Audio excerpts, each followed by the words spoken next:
Hello everyone, welcome back to Guide to Everything. In today's video, I'll show you on how you can fix Xbox application not letting you sign in.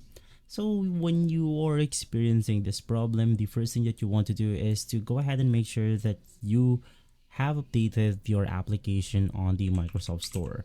So in here, you can just search Microsoft Store, search for Xbox, and from here you then want to navigate through the official page.